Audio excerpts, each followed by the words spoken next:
Telangana speaker గడ్డం Prasad కుమార్కు supreme court మరోసారి నోటీసులు జారీ చేసింది. ఎమ్మెల్యేల పార్టీ ఫిరాయింపుల కేసులో ఏం చర్యలు తీసుకున్నారో తెలపాలంటూ గతంలో నోటీసులు ఇచ్చింది. ఇందుకు సుప్రీంకోర్టు గడువు కూడా విధించింది. 2023లో జరిగిన తెలంగాణ అసెంబ్లీ ఎన్నికల్లో బీఆర్ఎస్ పార్టీ నుంచి పోటీ చేసి గెలిచిన 10 మంది ఎమ్మెల్యేలు కాంగ్రెస్లో చేరారు. ప్రజలు కారు గుర్తుపై గెలిపించాక పార్టీ మారడం వారి నమ్మకాన్ని వమ్ము చేయడమేనని బీఆర్ఎస్ విమర్శించింది.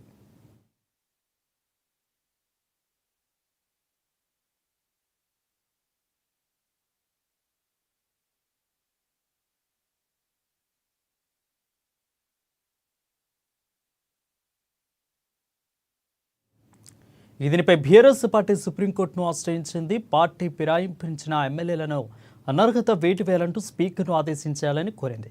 విచారణ సందర్భంగా ప్రభుత్వం అసెంబ్లీ కార్యదర్శి 10 మంది ఎమ్మెల్యేలు ఎన్నికల సంఘానికి సుప్రీంకోర్టు నోటీసులు జారీ చేసింది. ఈ నెల 22లోగా స్పందించాలని ఆదేశిస్తూ విచారణను 25వ తేదీకి వాయిదా వేసింది. అయితే గడువు ముగిసినా తెలంగాణ స్పీకర్ స్పందించకపోవడంతో సుప్రీంకోర్టు తాజాగా మళ్లీ నోటీసులను జారీ చేసింది.